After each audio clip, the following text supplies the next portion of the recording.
Mula kay Melvs Castle, mga kapatid, basahin muna natin yung title. Mauning to BBBM. Huy, magkagera na lang daw kaysa lumayas kami. Japan, nababahala na magkagera na, magkakagera na, mga kapatid. No? Binasa lamang natin tong title, pero syempre hindi ko alam kung ano nilalaman nito. Papanoorin natin at nandirito tayo ngayon para magbigay ng reaksyon. At sana mga kapatid, samahan ninyo ako. Pwede kayong magbigay din ng komentaryo sa ibaba. Pwede kayong magbigay ng inyong opinion, sariling saloobin. No, samahan ninyo ako mga tol. Siyempre ito ay may kinalaman sa ating soberanya mga tol. At kung naaalala ninyo kasi, ang PBBM ay nagbigay ng hamon sa China. Diba? Kasi masyadong maingay ang China dito sa Typhoon missile. Ang sabi ni PBBM, babalik ko yan sa Amerika. Tigilan na ninyo yung pag-aangkin sa aming teritoryo. Aba, kakasaba dyan ng China.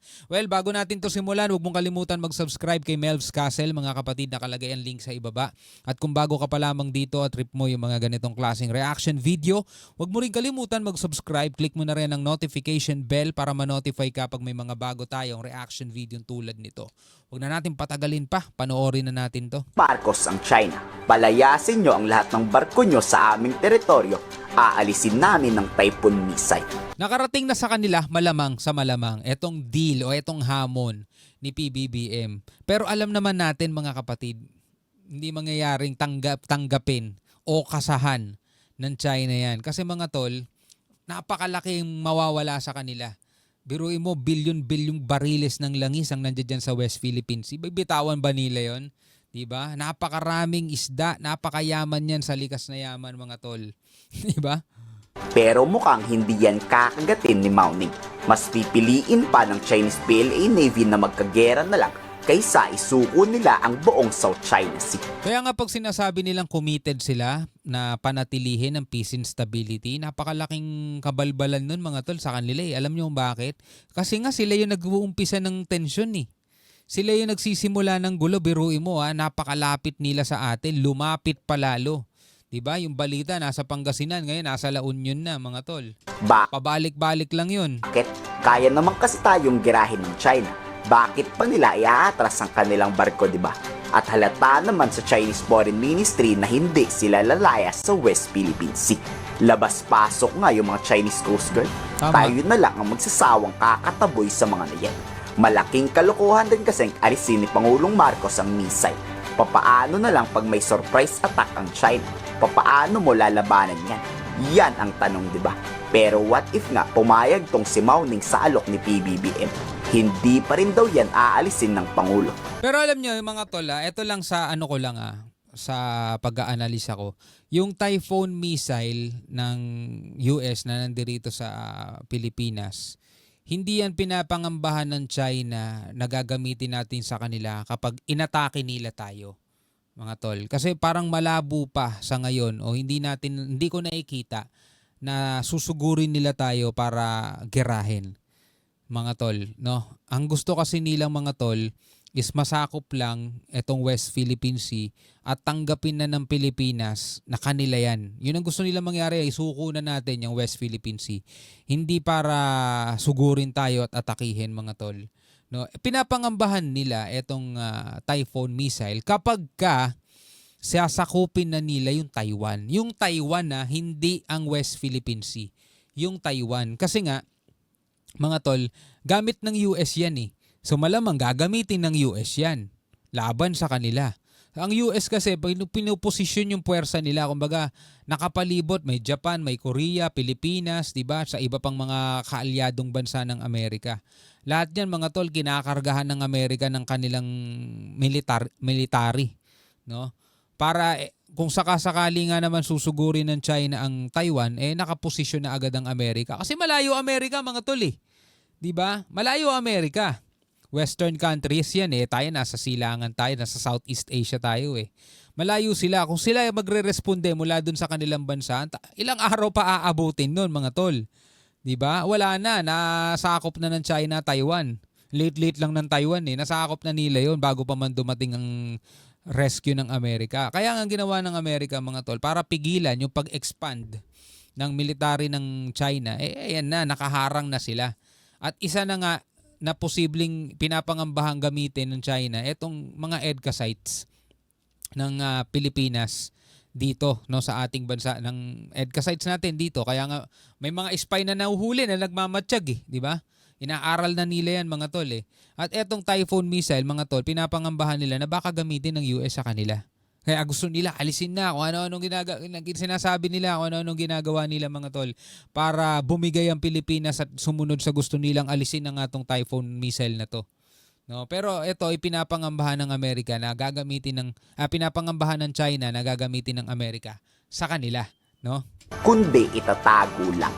Yan ang dahilan bakit maraming Chinese spy para malaman ng China kung saan itinatago ang missile system o baka may iba pang weapons of mass destruction ng US sa ating bansa. O, di ba? Kung mapapansin niyo, di ba? Nagkataon magkasunod. Magkasunod to, hindi natin alam kung sinadyang senaryo ba to After ilipat ng AFP etong Typhoon missile sa isang sikretong lokasyon, saka naman biglang sumunod may mga nahuling espiya.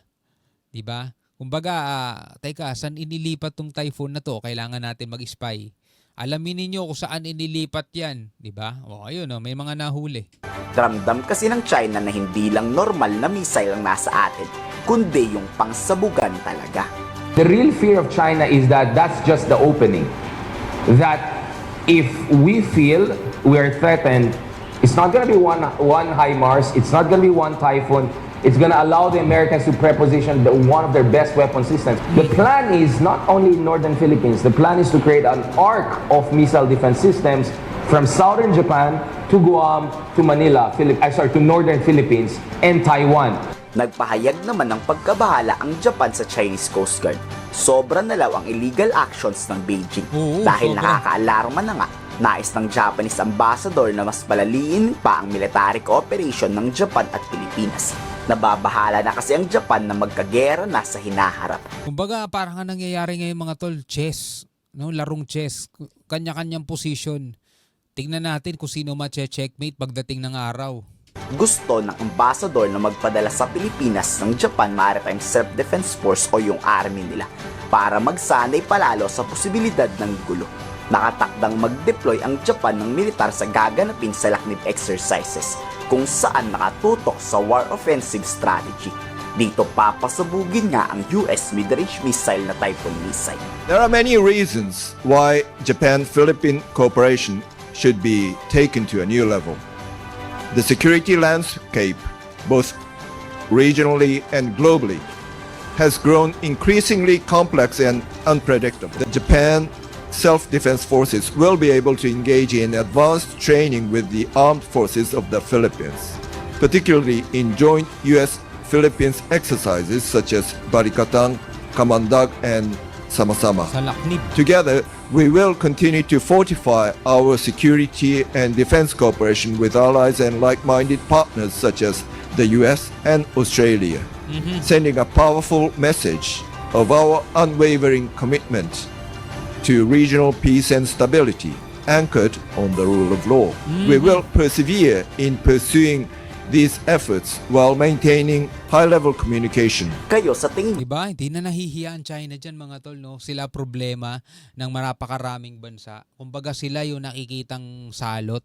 Sila yung nakikitang banta, no? Para sa kapayapaan ng region na to. No? Kumbaga mga kapatid, basta iba yung tingin sa kanila ng buong daigdig.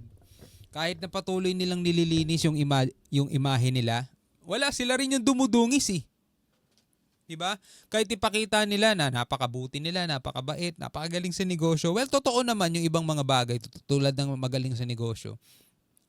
Walang problema mga tol, yung mismong mga Chinese national, diba? Pero yung gobyerno kasi mga tol, sila yung mismong sumisira ng imahe nila sa buong daigdig. Well, malakas naman kasi sila at patuloy nilang pinapalakas yung kanilang puwersa. Kaya ngayon mga kapatid, sila rin yung nagtutulak, no, para sa napakaraming bansa na magkaisa at magtulong-tulong laban sa kanila. Mga tol, kasi ang nakikita ng buong mundo, nakikita ng napakaraming bansa, ang China hindi para sa kaunlaran, hindi sila para sa kapayapaan at katahimikan, para sila sa kaguluhan. Kasi biruin mo, hindi naman kanila inaangkin nila. Kaguluhan yun, di ba? Anyway, bilang isang Pilipino, ano masasabi mo dyan? Comment ka na lamang sa ibaba. Hanggang sa muli, ako nga pala si Shobal D. Peace out.